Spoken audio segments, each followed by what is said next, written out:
The NFL now saying they will not make their players stand for the national anthem this weekend, and they are working on a resolution to the showdown with President Trump. But the president doubled down in his weekly address released this morning. Before watching a football game, you want to see those players be proud of their country, respect our country, respect our flag, and respect our national anthem. And we think they will. We certainly hope they will. Another man who has been outspoken on his hopes along the same lines, Indianapolis-based radio host Tony Katz. Tony, always good to see you, sir. Good to see you, Leland. All right, where do things go from here? We've had Jerry Jones with the Cowboys, Mr. Hunt with the Kansas City Chiefs take unilateral stands. The rest of the NFL doesn't seem to be willing to do so, at least not yet. Your listeners, you ready to call for a boycott or not quite ready? Well, I don't know where they are on boycott, because if you say boycott the NFL, you're not going to be as effective as maybe saying, here, we're going to pick a sponsor, we're going to pick sponsor X, and that's who we're not going to utilize, whether it's a beer sponsor or somebody else. But I think you really hit it right. It's about the owners. Where are they in this conversation? You've had Spike Lee call them plantation owners. Michael Wilbon of ESPN call them plantation owners. Why don't they respond? Where is the NFL to defend the owners against this attack? I think President Trump is really speaking for a large swath of America about what we think of how people are treating the anthem. Whether they say it's not supposed to be anti-patriotic or not is inconsequential. It's how it's taken. So I think President Trump has tapped into that well. Take the owners in Indianapolis. Irsay, I believe is how they pronounce their name, Irsay, who owns the Colts. Has he been silent on this? Have you been able to get him on the show? Or are callers just too angry that you couldn't put him on?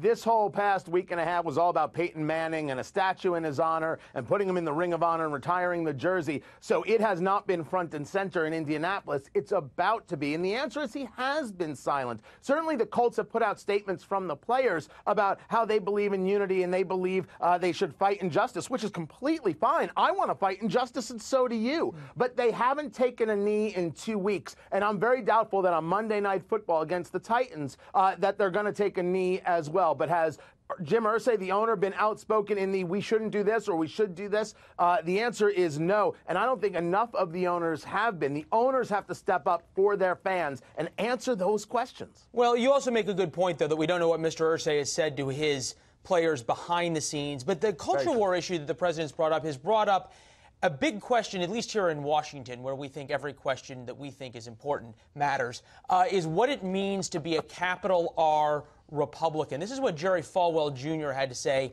on that matter. I spoke to the president last week, and I told him he needs to coin a new term, fake Republicans, because that's what those people you just named are. They're not really Republicans. We don't really have a majority in the Senate, and I think that would be a good term for him to start using. The president has been very successful in bringing to a head these issues, the NFL controversy, some other major culture issues that he's brought up on Twitter and other places. Less successful when it comes to policy. Voters in Indiana, what do they care about more? What's going to make a difference for the midterms?